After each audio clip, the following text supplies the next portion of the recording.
A child is capable of anything. They can be very, very vicious. It's as if they're wild animals. When two lost girls find each other, the result is lethal. She writes in a journal, "We killed an old lady today, and it was fun."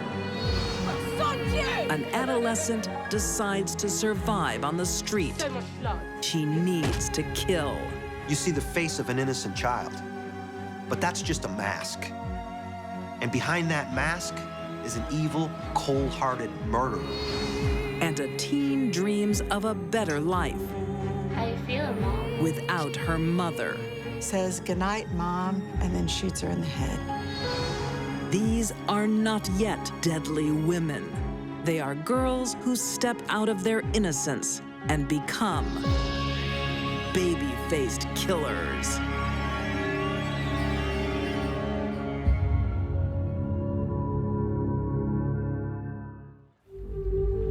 On the streets of Auburn, California, in the summer of 1983, a young teenager is looking for trouble.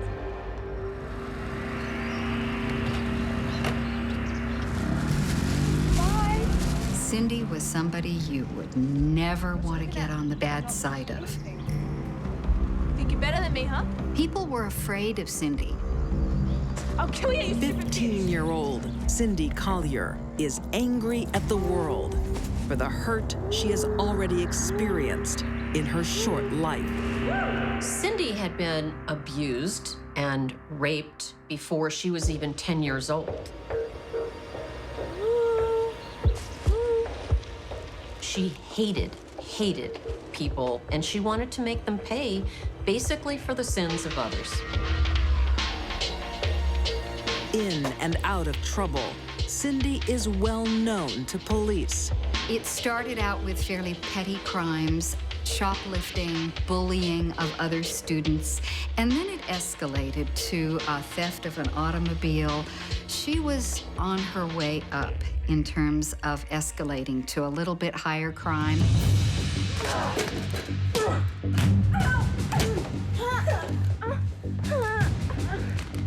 What do you want, Cindy? Where'd you go? Charlie will. A chance meeting with another troubled soul in juvenile detention will change her life forever. 14-year-old Shirley Wolf is a kindred spirit. See how it feels. She is also scarred from abuse. Her father starts abusing her sexually and passing her around when she's a very little girl. She ended up in a series of foster homes. There was nowhere for Shirley to turn, and she grew up full of rage. The girls with so much in common become instant soulmates. Loser. It was a match made in hell. They were perfect for each other. In the other one, they saw themselves, and they liked what they saw. It made their behavior okay. Just hours after meeting, Cindy and Shirley start planning a life together on the road. Gotta get out of here. I think Shirley was feeling increasingly hopeless and helpless. Wanna go? Getting out of here is easy. Really? Yeah. Done it loads of times. Cindy, on the other hand, I think was just in a place of pure rebellion. We could steal a car, go on a road trip. Cindy was the one who said, "I think we need to run away. In order to do that, we need a car. I know a place where there's loads of old people living. We will need to find someone who is very old and infirm, because that way they can't fight back. And as a matter of fact, we're probably going to have to kill them, because that way they won't be able to rat on us to the cops." The abused children now want to be the abusers. Shirley, as she did over and over in her life, pretty much said, "Oh, okay, if that's what you want to do, that's what we'll do. When Cindy and Shirley met, it was only a matter of hours before they decided to kill a stranger.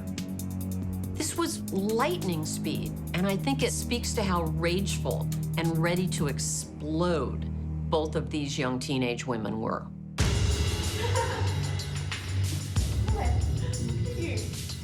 The girls dye their hair in a childish attempt to disguise themselves. They were both very jaunty, and they were both almost cocky. Hunting for a perfect victim, they go knocking on doors in the suburb of Auburn Greens, where Cindy once lived. Shirley and Cindy weren't stupid. They knew they probably couldn't handle killing an able-bodied adult male.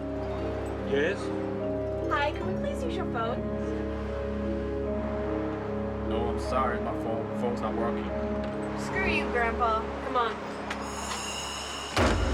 After several failed attempts, they strike it lucky. They finally knocked on the door of what would become for them the perfect victim. A helpless, frail, kind, and trusting little old lady. Hello, what can I do for you, girls? 85-year-old Anna Brackett lives alone. Hi, could you please help us? We need to call our parents, and the phone on the street's not working. Sure, come on in. You're welcome. Come through. The grandmother is more than happy to help two young girls. Her kind offer will be her last. June 14th, 1983. Auburn Greens, California.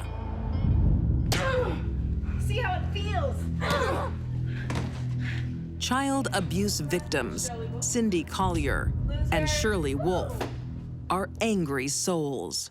Hello, what can I do for you, girls? They want the ultimate revenge for their miserable lives.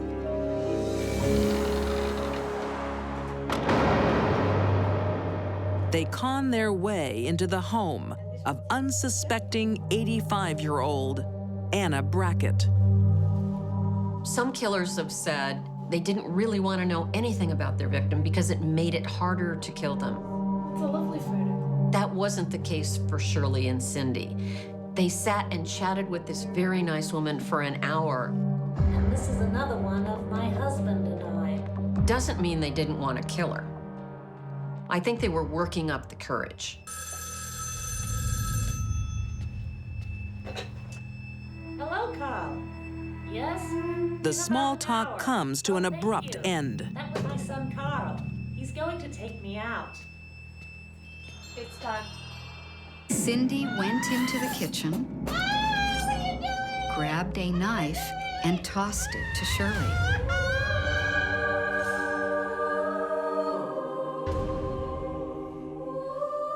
Cindy definitely was the controller. Shirley was the submissive one. When teenage girls kill, they can be very, very vicious, much more vicious than adult women. They have a tremendous amount of pent-up anger and rage. It's as if they're wild animals when they're alone with someone they want to kill. There would be an incredible amount of pain associated with stabbing, with the cutting of one's soft tissues, and driving the blade all the way through.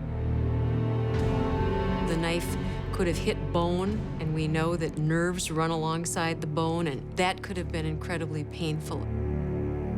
Shirley had indicated that something that Mrs. Brackett had said was, "I'm dying," and Shirley said, "Good."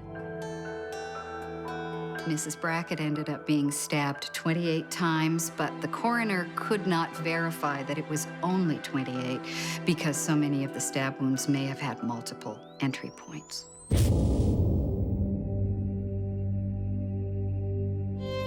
Only hours after meeting for the first time, Cindy and Shirley, barely in their teens, become baby-faced killers. All their anger about their childhood abuse is directed at an innocent old lady. It was an acting out of their own internal rages and their own sense of helplessness. After Anna's body is found by her son, police start knocking on doors themselves and hear about the two loud redheads. They were kind of harassing other people. They basically left a lot of testimony by witnesses. The girls never steal a car and run away. Instead, they return to Cindy's family home. Shirley writes in a journal, "We killed an old lady today, and it was fun." She had no remorse, and she wanted the world to know. Shirley's wish comes true. The murder makes the evening news. They watched the news of the murder of Mrs. Brackett and then went to sleep.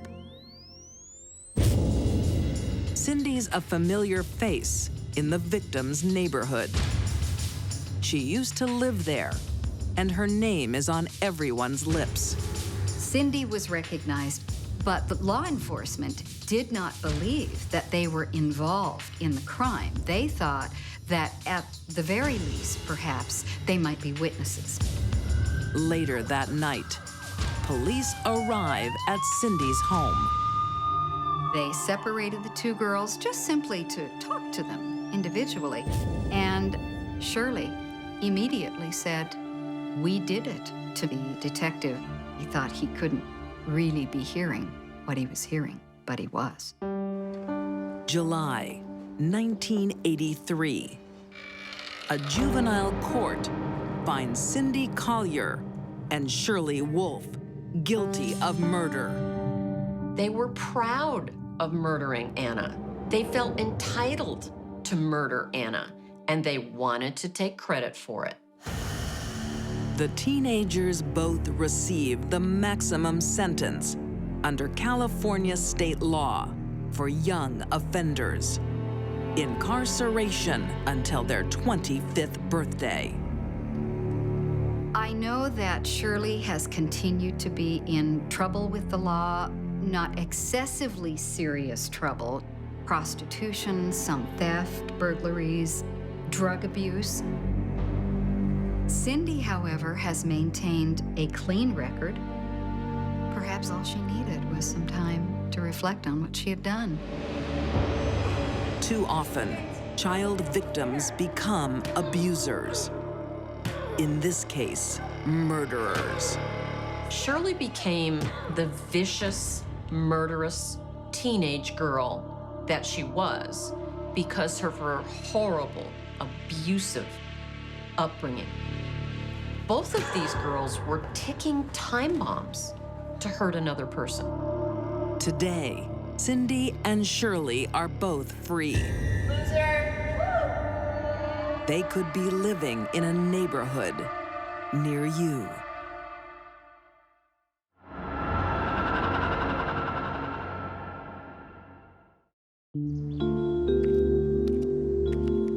A young girl lives on the streets with no constraints. She was a very confused girl, but she was capable of knowing how to get what she wanted. Yeah, what you looking at, you fat cow? Every day is about survival. You see the face of an innocent child, but that's just a mask. The suburban wilds will unleash a beast.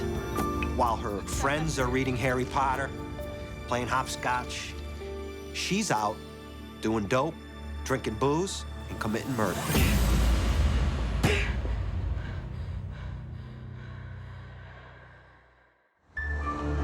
2006, the town of Ipswich in Suffolk, England. Des Thorpe is in the throes of a drinking binge. Des had quite a severe drinking problem and was known to have that problem over a number of years.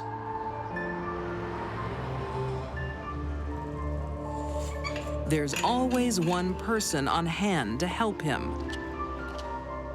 12-year-old Lorraine, his daughter. Daddy, are you all right? She very much doted on her father, Come inside, I'll make you a cup of tea. but her father obviously had an addiction, which she was having to live with herself and see as she grew up. It was a very difficult upbringing for her. Young Lorraine tolerates her father's drinking, but her mother has had enough. Lorraine, come and sit down here a minute. I need to tell you something. The father-daughter bond is threatened I'm moving out. by divorce. We're getting a divorce. Why are you divorcing? I'll be good.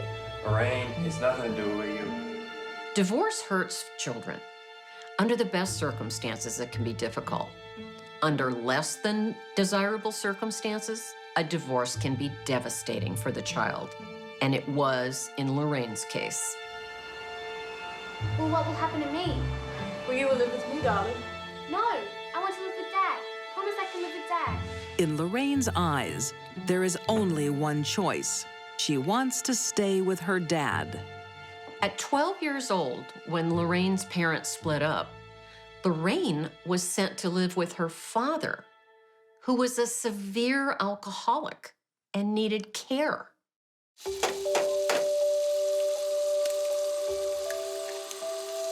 Des Thorpe was in a terrible state in terms of more or less incapable through alcohol. She did things that a daughter and a girl of her age should never have to do for their father. She did, in her own way, try and look after him. Here you go, Dad. Eggs and beans. Get that into you. On the edge of society, Lorraine leads a nomadic life with her dad. Quite a feral existence. Sofa surfing with her father, and she would just go from place to place to place, putting her head wherever she could. Come on, you need to eat something. She obviously learnt to live and survive in the best way that she could for herself. To cope, she begins drinking herself.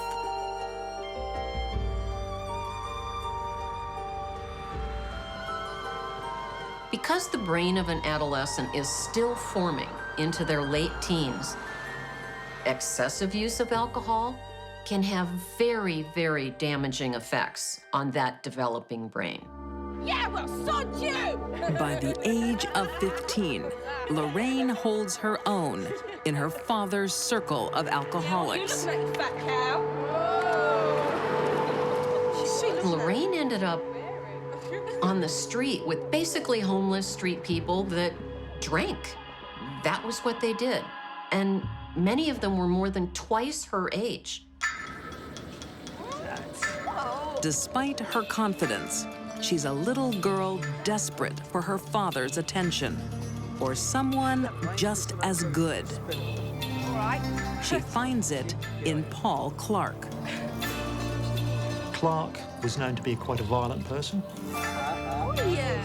And for him, that did something for his own self-esteem, that he was at least top of the pile from his little group of people that he mixed with. With her father a virtual invalid, Paul is everything Lorraine always wanted, and he gives her attention. Lorraine Thorpe was drawn to him and became sort of part of his life.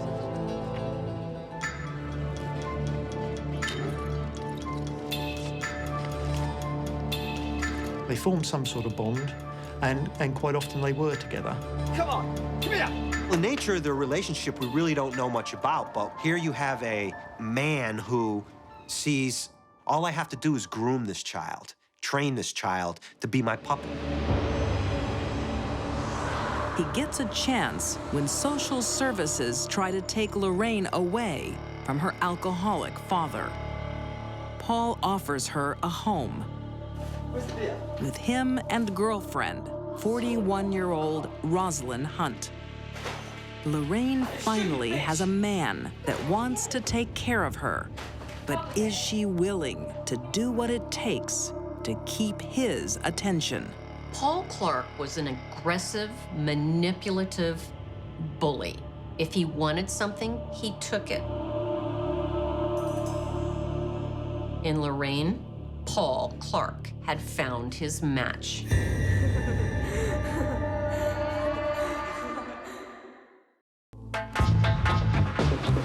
In Suffolk, England, 2009, a volatile partnership is blooming. 41-year-old Paul Clark has charmed homeless teenager Lorraine Thorpe. They live off the meager benefits of Paul's girlfriend, fellow drunk Rosalyn Hunt. Rosalyn Hunt was quite a fragile woman. Give me some money. She was known among the drinkers to be the sort of person that they could prey upon. Just about had enough of you. It's the last time for you. Sorry, Paul. She had a flat of her own. She had benefits coming in. To Lorraine, Paul is the father figure she's always wanted. Unlike her incapacitated dad. Des Thorpe was in a terrible state in terms of more or less incapable through alcohol. She did, in her own way, try and look after him and had some devotion to him. But Lorraine's new hero, Paul, is a dangerous liaison. To be a part of his world, there is a price to pay. One night, his abuse takes a violent turn. His girlfriend, Rosalyn, the recipient. Paul Clark was a man who lived and thrived on violence, and I think he encouraged it and encouraged it in others. Instead of being repulsed, Lorraine joins in. Sometimes people in a group do things they would never do individually. I don't think that's really the case with Lorraine.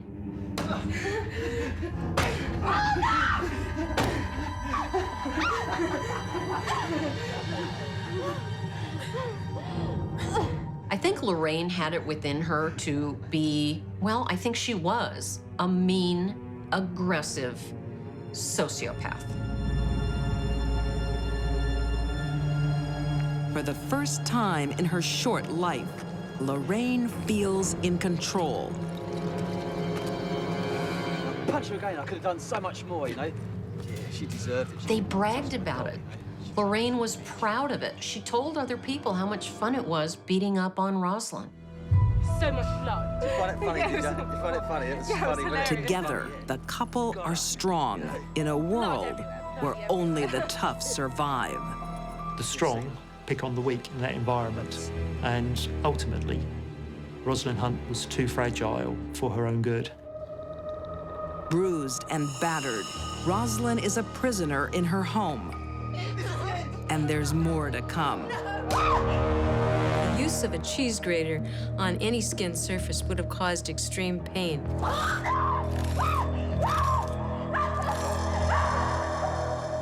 The nerves run beneath the epidermis. So the fact that this area has multiple superficial scrapes and cuts is going to cause excessive bleeding.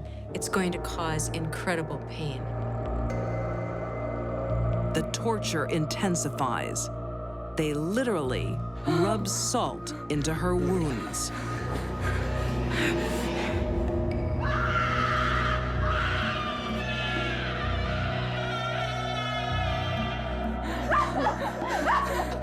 Some researchers and academicians think sadists are created. As children, they're turned into sadists because of the way they're treated. And others say they're simply born that way. The The torture goes on for 2 days before Rosalyn is finally dead.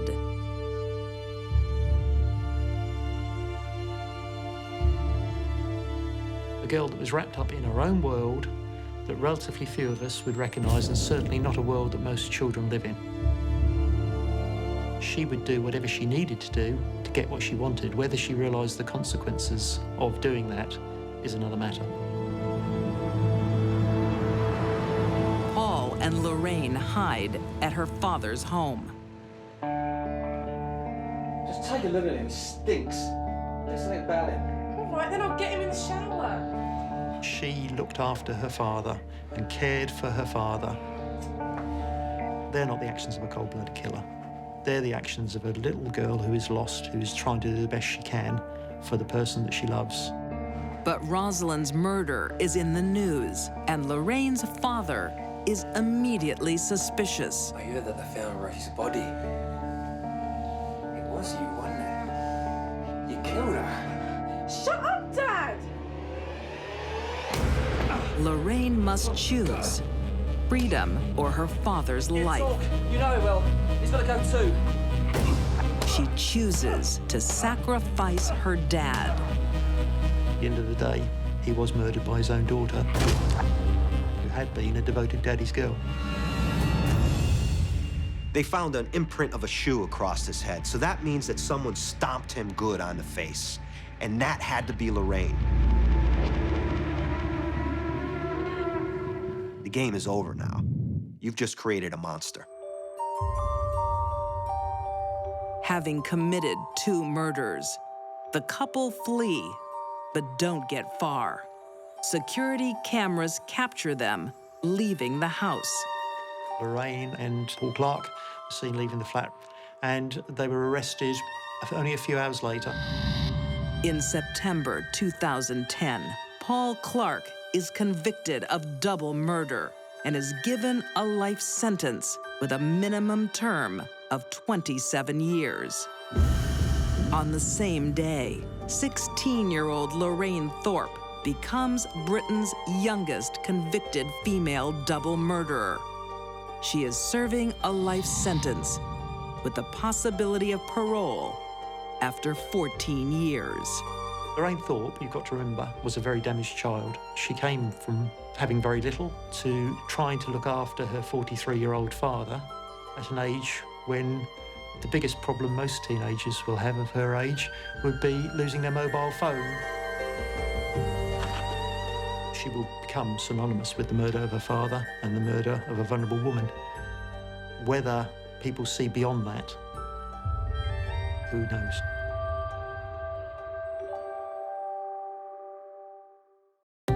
We just need a car, credit cards. Most teenagers want a grown-up life, dreams of freedom from parental constraints. They talked as teenage girls do, but with them, it was a bit deeper than that. But when fantasy becomes reality, it was adult lethality, but with child mentality. There is no turning back. We don't like to think that women do this sort of thing, but they can and they do. Grapevine, Texas, in 1994. What are you making? I'm making your daddy's favorite. After an unlucky start in life, fortune smiles on 6-year-old Courtney Duncan in the form of her grandparents, John and Betty. Courtney's parents had some problems, and so John and Betty adopted Courtney when she was less than a year old, and she called John and Betty Mom and Dad. Now, here we are, just lovely and hot. There we are, Mommy. Plucked from unfit parents, Courtney has a chance to grow up happy and safe. Everyone described Betty as being just the sweetest person they had ever met, and she was thrilled to be a mom to Courtney. Now, what have you been doing today? However, the good life is short-lived. Okay. John dies of cancer when Courtney is 11 years old. She had only known he was sick. She didn't even know he was near death. She was very upset by this, wanted to discuss this with her mom, but she couldn't because her mom cried all the time. Struggling to cope with her own grief, Betty is unable to console her daughter. So that door to vent and to grieve and to mourn with someone who also loved that man was closed. Her father's death is the start of Courtney's depression. And by the age of 14, she is withdrawn from the world. Courtney, honey, it's time to get up. There was a major change in her behavior. She dressed in the Gothic look. Courtney, sweetheart, you can't stay in bed all day. You gotta get ready for school. Stop telling me what to do and get out of my room. Wearing black clothes, black fingernail polish, and black lipstick, everything black. She was drawn to the goth group. They could validate their philosophy, their lifestyle. Yeah, this is how life is. It's bad, it's horrible, it's depressing, it's dark, it's black. There's nothing good about it. And that reinforced Courtney's feelings.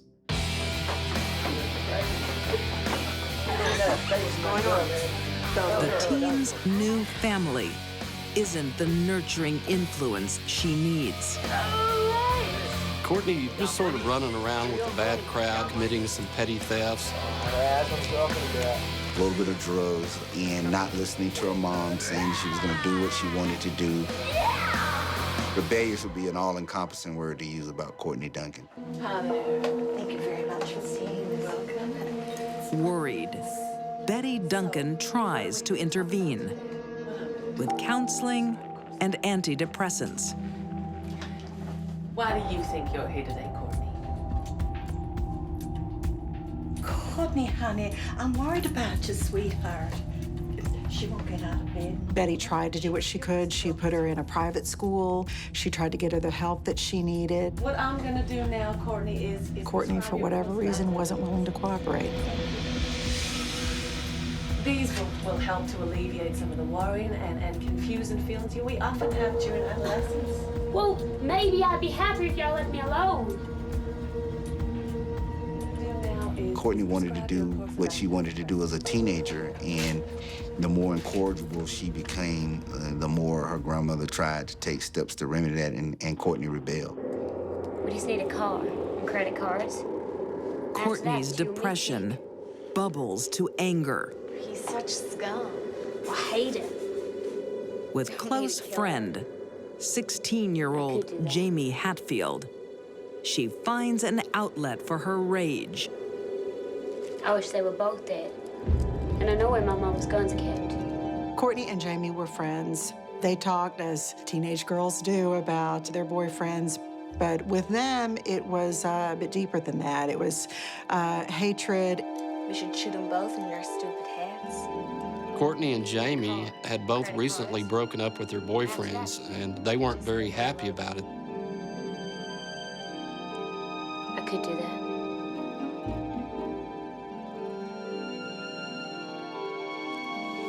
There was at least a half-baked scheme to kill their boyfriends and to take off and go to Mexico. Yeah. Get the hell out of here. A teenage fantasy of adventure We just need a car. and revenge. And after that, it's you and me, chick. This is not normal teenage girl chatter at all. The girls need money and guns. Courtney knows where to get her hands on both. Her mom. And that will change everything. In Courtney's mind, it was just getting someone out of the way. In Grapevine, Texas, 1994. We should shoot them both in their stupid heads. A bold plan is afoot between teenage best friends, Courtney Duncan and Jamie Hatfield. I could do that. Courtney wanted to do something, Jamie was right there, kind of frick and frack, and they kind of boosted each other to get in trouble. Hi, guys. I need to ask a favor, but I don't think you guys have got the guts. The teenage rebels, jilted by their boyfriends, are planning a payback. I want you guys to kill my mom. Murder. Central to the plan is Courtney's 63-year-old mother, Betty. The plan was to steal Betty Duncan's car and credit cards and money and guns and get rid of the boyfriends and then take off to Mexico.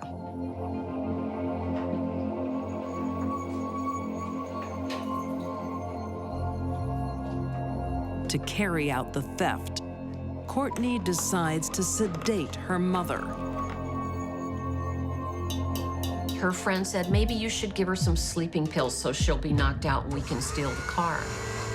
Courtney crushes sleeping pills into her mom's favorite, a banana milkshake.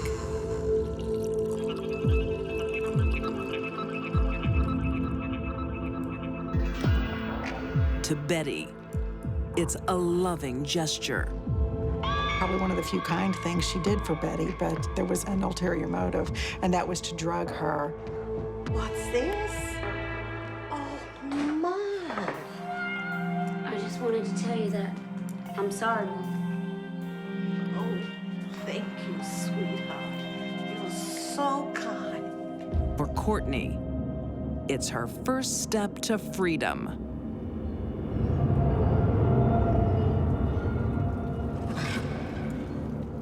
I don't feel so good. She said that she was dizzy and felt sort of nauseated and said that she was going to go to bed.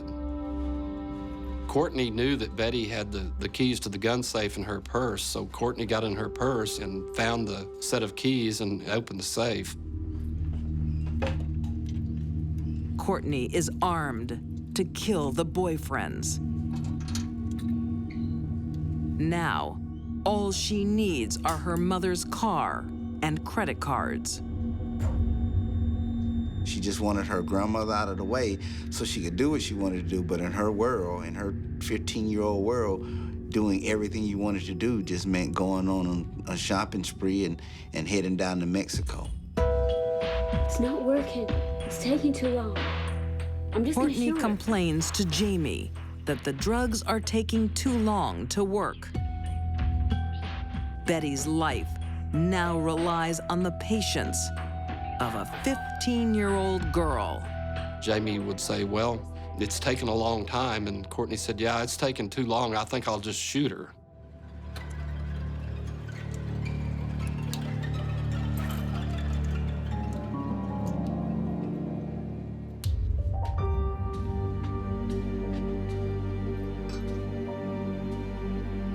How are you feeling, Mom?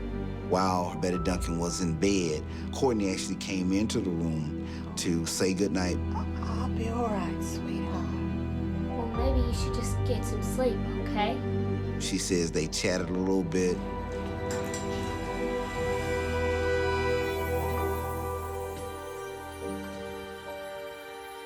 She kissed her. Says, "Goodnight, Mom."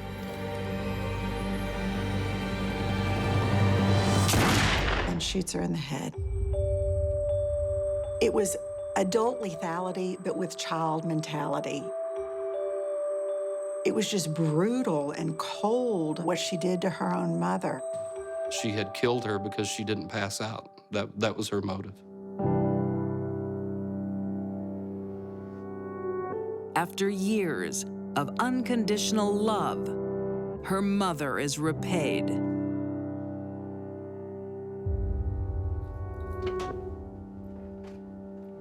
Chick, I did it. I killed my mom. Courtney called Jamie and said, "Hey, Chick, I just killed my mom. I'm on my way over."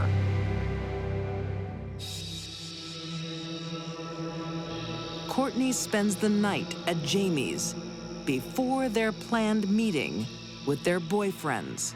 I don't know what to do about But the next morning, Jamie's mother insists on taking Courtney home.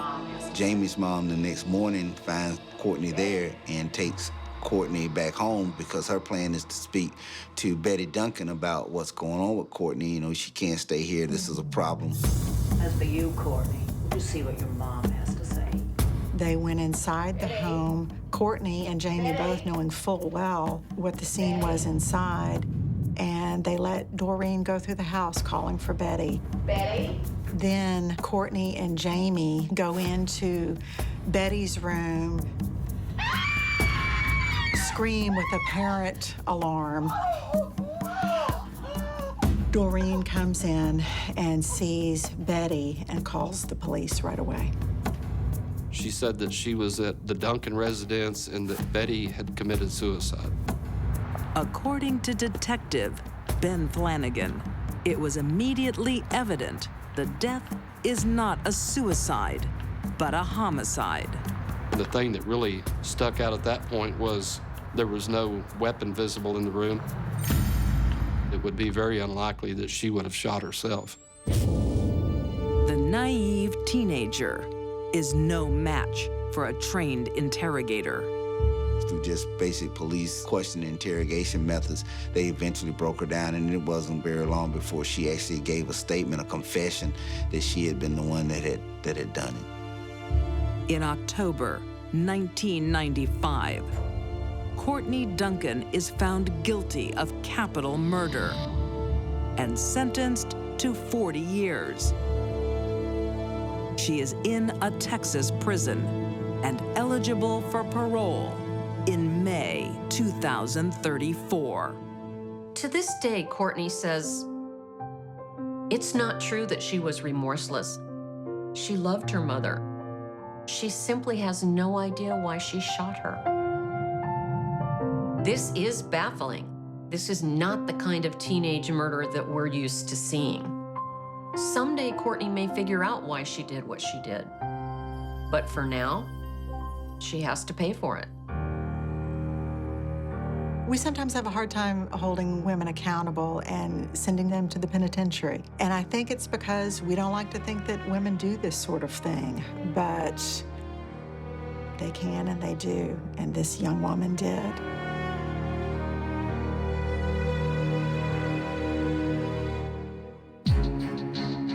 These deadly women killed in childhood. Cindy Collier and Shirley Wolf lash out at an adult world they can't abide.